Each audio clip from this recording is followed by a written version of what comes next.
लैथुमाव दं गोसोआनो जोंनो दं गोजौआव दं गाहायाव दं सोलेरानो जोंनो दं नोंखौ मोजां मोननायनिफ्रायनो जिउआबो नोंजोंनो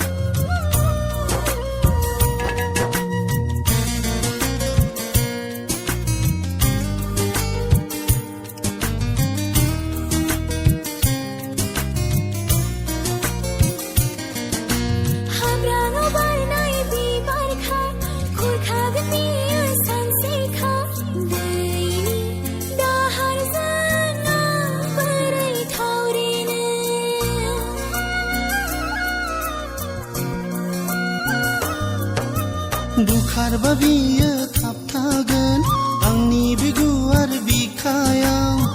बोजबनानै लागोन आंनि गुवार बिखायाव नङादि नोङो हारसिं आगानजों आगान सुरगोन साननाय दं गिखांनाय दं बिखायाव माइ सौनाय दं खोमसियाव दं सोराङाव दं बुहुमावनो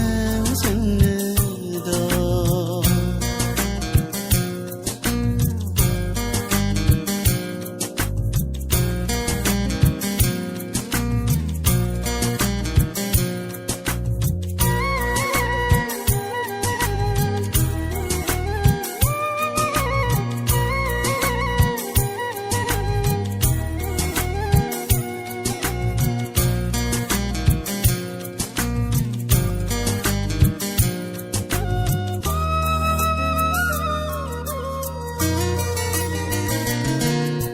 सिमाङाव थाबाय थानाङा मोगथाङाव बियो फैखाया खोमसि मुलुगाव नों आन्दायनाङा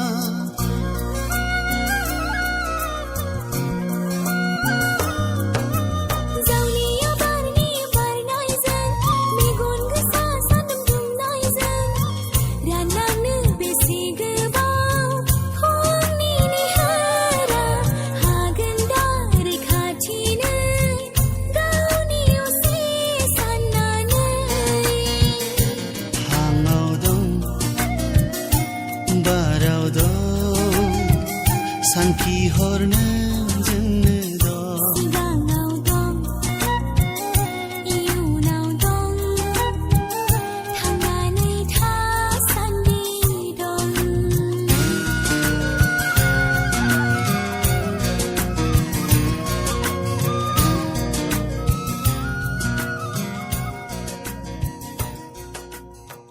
hello friend please subscribe SB choreography लोगोसे भिडिअखौ नायनानै शेयर एन्ड लाइक खालामनो दाबाव थैंक यू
सान्दुङाव दं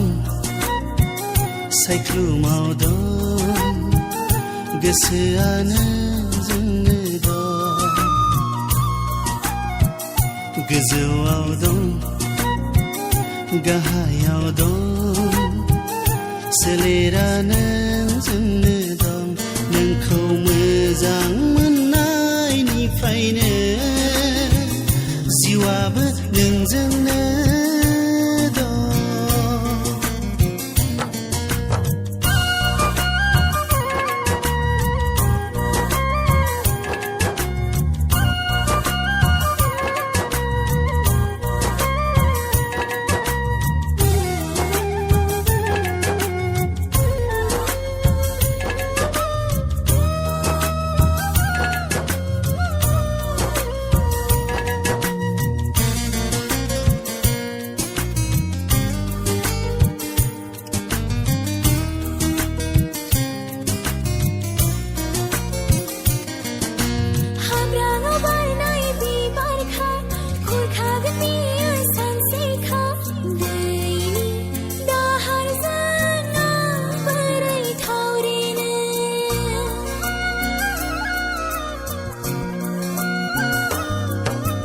बुखारबा बियो थाबथागोन आंनि बे गुवार बिखायाव बोजबनानै लागोन आंनि गुवार बिखायाव नङादि नोङो हारसिं आगानजों आगान सुरगोन साननाय दं गिखांनाय दं बिखायाव माइ सौनाय दं खोमसियाव दं सोराङाव दं बुहुमावनो जोंनो दं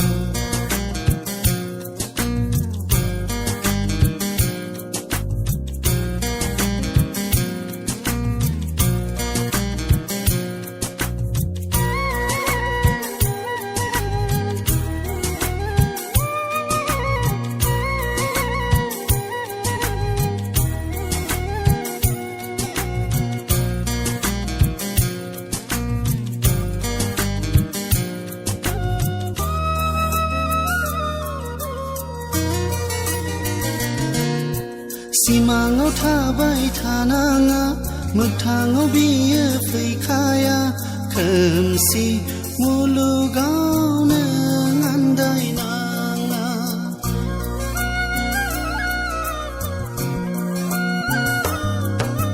जावलिया बारनि बारनायजों मेगन गोसा सान्दुं दुंनायजों रानलांनो बेसे गोबाव फुंनि निहोरा हागोन दा रैखाथिनो गावनि असे साननानै हाङाव दं बाराव दं सानखि हरनो जोंनो दं सिगाङाव दं इयुनाव दं थांनानै थासान्दि दं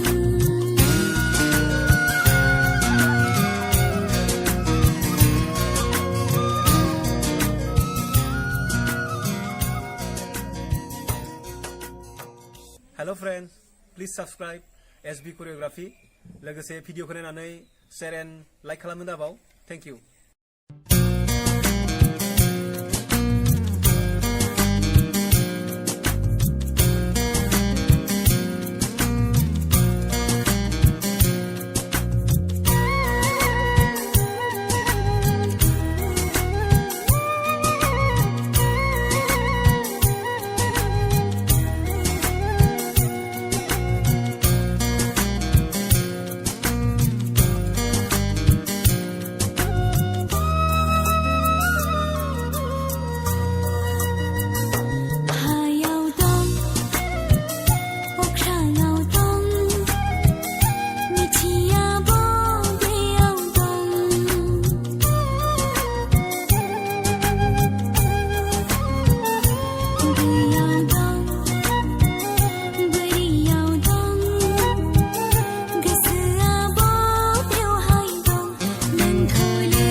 सायख्लुमाव दं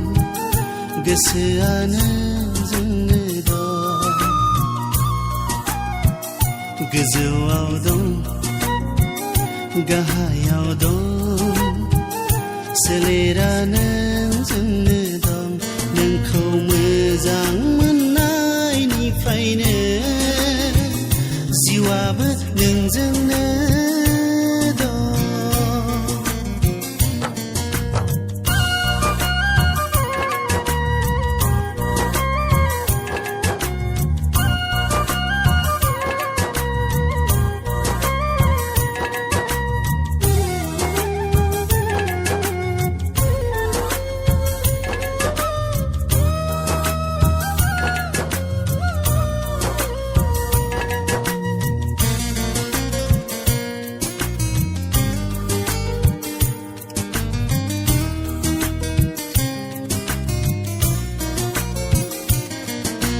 हाब्राङाव बारनाय बिबारखा खुरखागोन बियो सानसेखा दैनि दाहारजों आं बोरै थावरिनो